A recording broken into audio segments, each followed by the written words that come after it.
My parents dragged me to court over my new home. Seriously. Last month I bought my first house after 13 years of scraping by, surviving on cheap ramen, and saving every cent. My reward?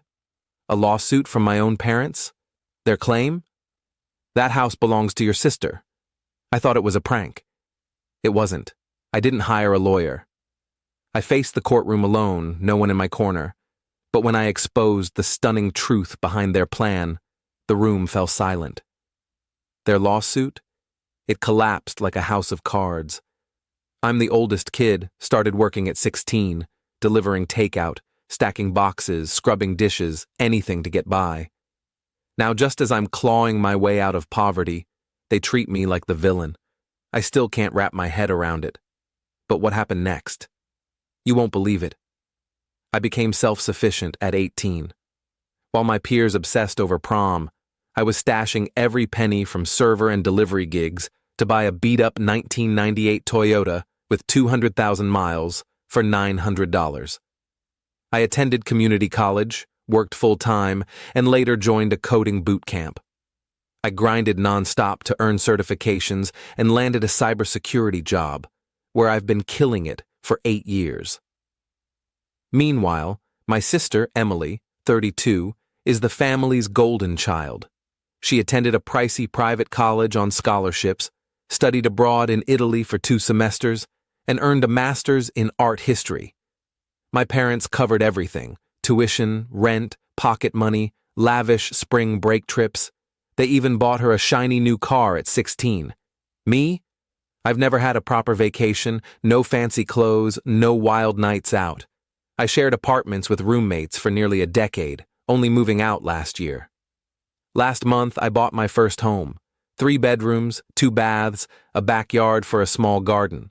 It cost $390,000, and I saved the full 20% down payment, $78,000, entirely on my own. No loans, no handouts. I'm damn proud of that.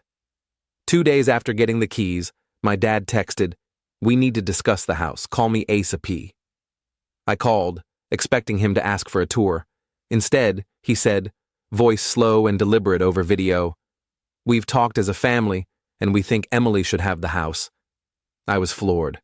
What? She's drowning in student loans, honey. She can't afford city rent.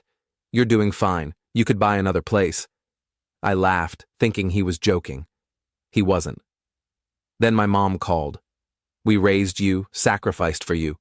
Now it's your turn to support the family. Emily needs stability. Don't be greedy." My chest tightened. 8 years of pinching pennies, and they wanted me to hand it over because Emily deserves it more. When my dad started shouting about my duty, I hung up. Not out of spite, but because I was scared I'd never forgive them if I kept listening. A week later, I was served legal papers. My parents were suing me for my house, claiming I owed them $310,000 for raising me. Emily needed the house due to her loans, and since I could afford another, they demanded I transfer it to her and pay the mortgage for 2 years until she could take over. I was stunned. 3-week update. Wow, this blew up. Thank you all for the support. It's kept me grounded. Here's the latest. I chose to represent myself in court. Everyone warned against it, but a lawyer would have cost $10,000, and this case was absurd. I'm good with research and paperwork, so I took it on. Discovered something wild. My dad's sister, Aunt Karen, is bankrolling their lawsuit. She's always resented me for not inviting her to my community college graduation. I didn't walk. It felt pointless for an associate's. She's been telling the family I'm ungrateful and act superior because I'm in tech. Emily started posting on Instagram about her house, sharing random Pinterest photos with captions like, "So excited to make this my home. Thank you, parents, for fighting for justice. Family first." My parents tried roping in my grandparents, but Grandpa told them to buzz off, and Grandma politely called them ridiculous. The first hearing is in 2 months. Court's backed up. I've been preparing like mad. Bank statements, mortgage papers, proof of my down payment, work history, everything. Their lawyer, Some shady guy Aunt Karen hired, offered a settlement, transfer the house to Emily, pay the mortgage for 24 months, fork over $50,000 for emotional distress, and write an apology for tearing the family apart. I laughed so hard I choked, then hung up. The family drama ramped up. My mom posted on Facebook, "Some kids forget their roots. We gave him our love, our name, our support. This is how he repays us. His sister, Emily, has loans and no home. A good son would step up." Aunt Karen commented, "Disgraceful. Emily needs that house more than his ego." I got uninvited from Thanksgiving via a group text. Due to my choice to ruin Emily's future, he's not welcome at family events until he makes this right. So, I'm ordering pizza and watching basketball at home. Update 2, court day, 2 months later. Just got back from the hearing, and it was unreal. I showed up early, dressed sharply with a folder of documents. My parents, Emily and Aunt Karen, arrived wearing matching t-shirts that screamed "Family First" in bold letters. The drama kicked off instantly. Emily rushed toward me, fake crying, "I forgive you for taking it this far," trying to hug me like I caused this mess. I stepped back. She stumbled, arms flailing. Aunt Karen muttered sharp insults from the back, loud enough to sting. The judge slammed the gavel demanding order and opened the hearing.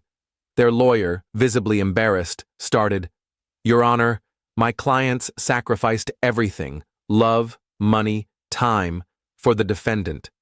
Emily's buried in loans with no stable housing, while he can afford a home." I stood calmly. "Your Honor, I'm the sole owner of the house. I paid every cent of the down payment and mortgage with my savings." No objections. Then they went wild.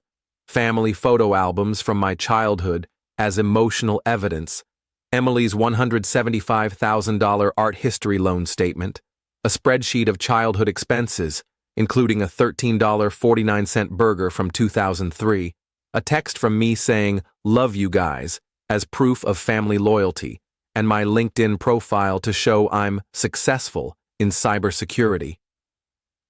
Emily pitched turning the house into an art studio, despite never earning a dime from her art. My turn. I presented bank statements proving all funds were mine, the mortgage and deed in my name alone, my community college diploma, and proof I've been independent since 18. I showed emails from college begging for book money, only to be told, "We're prioritizing Emily's tuition." The pivotal moment came when the judge asked, "Emily, what's your job?" She hesitated. "I'm in a transitional phase, focusing on my art." "Are you employed?" Her mom jumped in. "She's an artist and content creator." The judge, sternly, "Does she earn income?" Aunt Karen leapt up, yelling, "Worth isn't about money. She deserves the house more." I stayed silent, watching my family unravel, fighting for something they never contributed to. The judge warned Aunt Karen about courtroom conduct, then asked Emily, "What kind of content?" Emily, proudly, "I'm a TikTok dancer and lifestyle influencer." "And your income?" "I'm building my brand. It takes time." The judge looked unimpressed. She summed it up. "You want your son, who worked and saved for years, to give his house to your daughter, who has no job, no income, and no plan while he pays the mortgage?" Their lawyer stammered. The judge said she'd rule in a week.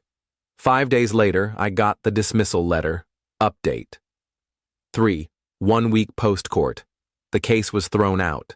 The judge's words, "This lawsuit has no legal basis." But the real chaos unfolded outside. Aunt Karen screamed I was dead to the family and would die alone in that house.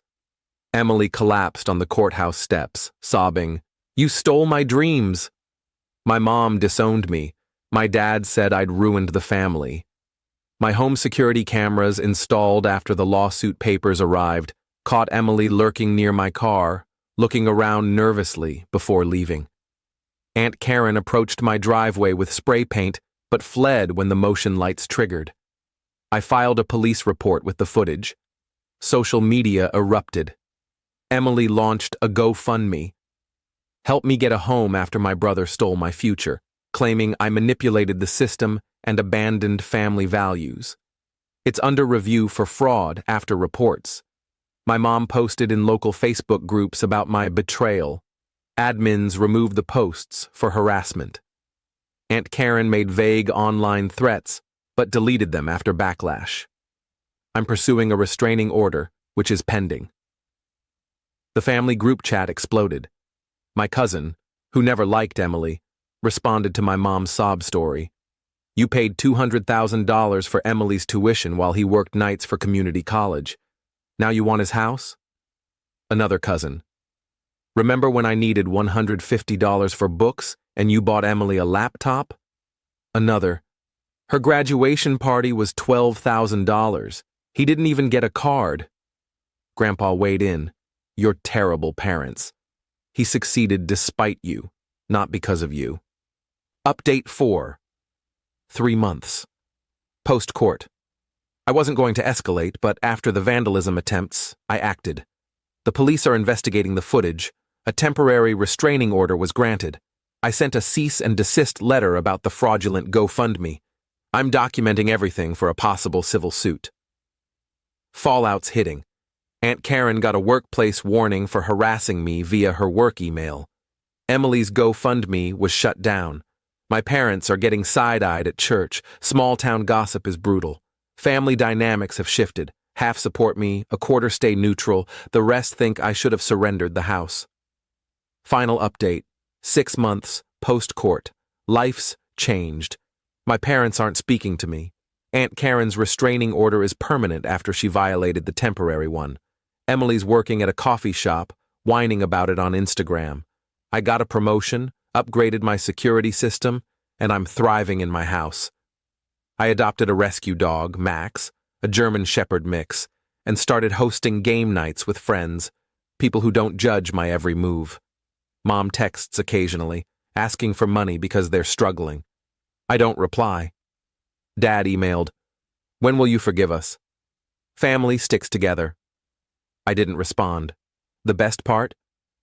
Grandpa visits every Sunday, teaching me carpentry in my garage.